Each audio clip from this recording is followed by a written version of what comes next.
So the series is called The Comeback Kid. The word comeback, what do we think when we think of it, right? Someone who was in a hard time, a tough situation, but managed to bounce back better than they were before, right? I'm a sports girly. I love watching sports. I played sports, love watching them, right? And so when I think of comeback, I always think of the greatest comebacks in sports, right? Teams that were down, should not win, come back and win. People who had injuries, weren't supposed to finish the season, get healed, able to win, right? Come back, do well. Some of my favorite ones, Michael Jordan. He didn't even play his high school team, and he ended up being one of the greatest basketball players of all time, right? Another one that I love, Simone Biles. Do y'all know her? Yeah, right? No, not a swimmer. Simone Biles, a gymnast, Olympic gymnast. She went to Tokyo, right? Had a major setback. Didn't think she was going to come back. Ended up coming back for the Paris Olympics and winning gold medals, right? So cool. What a comeback. So I love cheering on for the underdog. Y'all can love it too, right? We all love when someone overcomes something, some obstacles, and does something amazing with it, right? That's why in this series, we're talking about one of the greatest comebacks of all time, right? A kid who literally was born next to animals in the middle of nowhere, grew up in a small town, and then became famous because of all the good that he was doing, right? And a kid who grew up to be rejected by his friends and faced death and still had an amazing comeback. His comeback has the potential to change our stories. Now, of course, his comeback isn't normal. It's very different. But his comeback has a chance to change the way we live and the way we live through our comebacks, right? I know in my life, I've had several times where I needed to come back. Down in the dumps, didn't think things were going to get better. One example, guys, I didn't like middle school. I didn't have friends in middle school. I struggled a lot, right? Didn't have friends. 8th grade year, lost my best friend. Really bad. I needed to come back. Came into my freshman year of high school, lonely. Didn't have a friend group. And then all of a sudden, a friend on the softball team, she was a junior, took me under her wing, and she was my best friend all the way through until she graduated and beyond, right? I needed that comeback. I needed someone to help me through my hard time. Maybe y'all go through comebacks. Maybe y'all need comebacks too, right? Y'all fail a bad test, and you're like, ooh, I don't think I can come back for this. I think I'm going to fail this grade. I think I'm going to fail this class, right? Maybe y'all had that friend fall out, and you're like, ooh, I need to come back. Maybe y'all had a breakup. Maybe y'all had a breakup, and it was rough, and you're like, ooh, I need to come back from this. Maybe it's something more personable, where your parents are splitting up, and you're like, ooh, this is overwhelming. I don't know if I can come back. Right?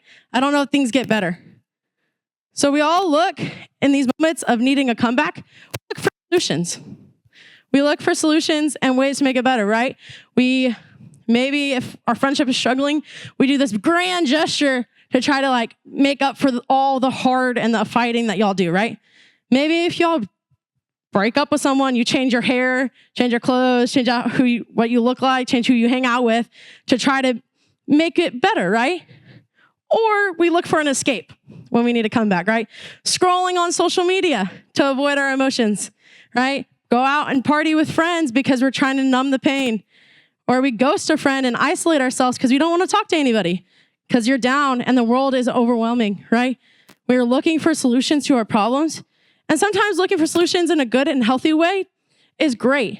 But sometimes trying to make and look for a comeback somewhere that it isn't is very hard for us, right?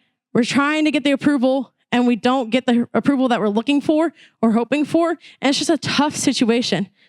So what do we do when the comeback that we're hoping for doesn't turn out to be what we're really hoping for? What we really need is hope. Hope. Something that we can hope for, look forward to, something that we can trust in. And the best place to look for that is the Bible. The Bible has plenty of stories that can give us hope from our comebacks. Today, we're going to look at one in John 11, and we're going to look at the story of Martha. Martha was a close friend of Jesus. She had a brother named Lazarus. Some of y'all might know that name, right? Lazarus one day got really, really sick. And Martha hoped he would get better. She knew Jesus. Jesus was a close friend of her, right? And Martha had hope that Lazarus would be okay. And out of hope, she prayed to God and hoping that he would heal Lazarus. Then she sent word to Jesus because she knew that Jesus healed people. And she hoped that he could come heal Lazarus. She prayed and hoped that Lazarus would be okay. But Jesus didn't come to Lazarus right away. It took him time.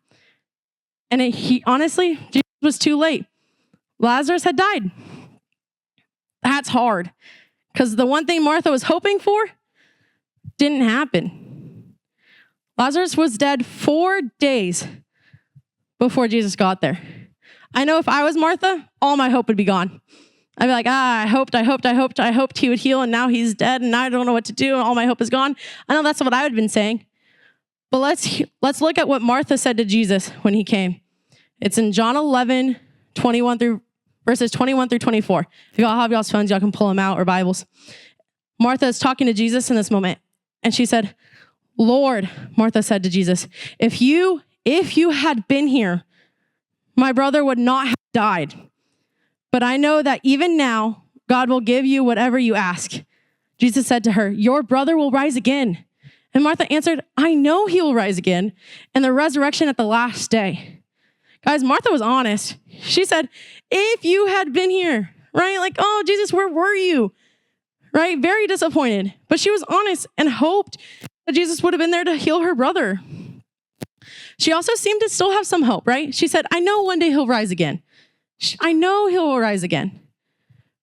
But she was disappointed and heartbroken. Let's see what Jesus responded with. Jesus said to her, I am the resurrection and the life. The one who believes in me will live, even though they die. And whoever lives by believing in me will never die. Do you believe this? So he's asking Martha, do you believe that I am the resurrection and the life? And that's hard. That's hard to believe. Like, he's standing right there and you're like, dude, you were 4 days late to save my brother. Like, how do I believe this, right? I would be asking this question. But he was talking present tense. Martha knew that he would be resurrected and live, and she knew her brother was going to be okay in heaven. But Jesus said, I am the resurrection and life. That is present tense. And Martha could have hope, not just in the future, but in the right now. That's what Jesus was trying to give her. Hope right then and right now. Let's see how she responded. She said, yes, Lord, she replied. I believe that you are the Messiah, Son of God, who is coming to this world. So she believes in Jesus. She knows who he is. She knows that, and she can have hope that he is the Messiah. He is the person who was going to die on the cross and rise again. And out of that hope, she knew everything was going to be okay. So Jesus is the person who gives us hope. Jesus is the reason why we're in our hard times and our struggles, that we can hope that it'll be okay, that we can hope that it'll come out good. And you know what? We can put our hope in Jesus, not just because of what he said, but because of what he did. The Bible's full of promises that he fulfilled. And we read the rest of the story, he did resurrect Lazarus. Amazing. What a comeback. He proved to Martha what he said about himself was true. He was the resurrection and the life. So we can be filled with hope, not because of all of our circumstances will work out perfectly, but because of Jesus. We don't have to walk around defeated. Jesus was proving that he is the person who gives us hope. It means that Jesus wants to give us and fill us with joy, love, peace, and all of the good things. Not just one day, but today. Like he said, I am the resurrection and life today. He wants to give those things today, not just in the future, but every day. And even when we feel like all hope is lost, we can trust that, and we can still and Jesus can bring restoration and life into everything. Guys, This is hard to believe for me. Sometimes I get stuck in the wanting to come back. The world is overwhelming. I'm down. I'm just look at all the negatives and I struggle. And in my struggles, I struggled in middle school. I struggled in high school. I struggled in college. I am still struggling today with some things, right? And in those struggles, I like to look to the Bible, right? When I need to come back. One of my favorite verses for this is Romans 5:3-5. It says, not only that, but we rejoice in our sufferings, knowing that suffering produces hope. Suffering produces endurance. Endurance produces character. Character produces hope. And hope does not put us to shame because God's love has been poured into our hearts through the Holy Spirit who has been given to us. Guys, Paul is writing the Romans in this, and in here he says that we are going to have sufferings and setbacks. Guys, being a Christian doesn't mean we have everything easy. It means that we're going to have those setbacks, those hard times. We're going to need comebacks. But he says in those sufferings, we can rejoice. You know why we can rejoice? Because Jesus is the person who gives us hope. Through our comeback, big or small, we build endurance. Like it says endurance produces, it says knowing that suffering produces endurance. So when we suffer, it produces endurance. And when we go through life, time after time after time, and we have those setbacks, we have the knowledge to go forward. Like Martha. Martha knew Jesus healed people before. That gave her the endurance to know that Jesus will heal again, right? And that endurance produces character. Martha knew Jesus. Martha knew that she had hope in Jesus, and that was her character. And she was able to share it. And that sharing is the hope that we have. She had hope through her sufferings and could rejoice in them because of the hope she had in Jesus. So Jesus is the person who gives us that hope. Through each struggling, through each setback, through each comeback, guys, Jesus is the one that we can turn to, right? So we all have those struggles. So what do we do about it? Right? Okay, we have struggles, you should have hope. How do we work through that when we're not feeling it? I'm gonna ask y'all to ask yourself some questions right here. So when you're struggling, the first thing I want you to think about it, what is your hope in? Is your hope in the worldly things around you? Is your hope in popularity? Is your hope in your friendships? Is your hope in something of this world? Or is your hope in Jesus? If we live our lives hoping in the world, hoping in worldly things, sometimes when we get to that comeback, it's going to feel like we haven't won. But when we hope in Jesus, it gives us that endurance to get through hard times. That's when it's important to remember Jesus is the person who gives us hope. So first, ask yourself what your hope is in. Second, how does hoping in Jesus change how we live? When we know, like Martha did, she believed Jesus came, will die on the cross, died on the cross, resurrected 3 days later. When we believe like Martha believed, it changes the way we live. It changes the way we go through our comebacks. We know there's hope. We know there's faith. We know there's Jesus and he's going to come back one day. We know those things. Guys, we can't look for simple solutions. We have to turn to Jesus in our hard times.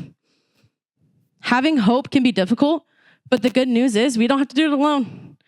So when we're feeling down, we ask ourselves, what is our hope in? We ask, hoping Jesus can change our lives. Yes, we know this. And when we're really feeling down and needing to come back, we can talk to the people around us who can remind us to have hope in Jesus. That's the third thing. Talk to people who can remind you when you're struggling, when you're down bad, crying, a mess, overwhelmed, needing that comeback. Turn to prayer, the Bible, and other people to remind you that Jesus is our hope. Jesus is what we put our hope in. Jesus said he is the resurrection and the life. And that changes everything, guys. When he raised Lazarus from the dead, it was more than just a miracle. It was an example, and it was a glimpse of the kind of hope we can live every day. We all have times where we need to come back. We all have struggles. We all have sufferings. And in those times, we have to turn to Jesus. We have to turn to Jesus for hope because he and being in relationship with him is what fills us with hope. And it fills us up with a lot more joy, peace, happiness, love. So as we're going through this series, we need to remind ourselves of the promises that he's fulfilled. We'll dive deeper into why we can trust Jesus to be the ultimate comeback kid and what that means for our lives.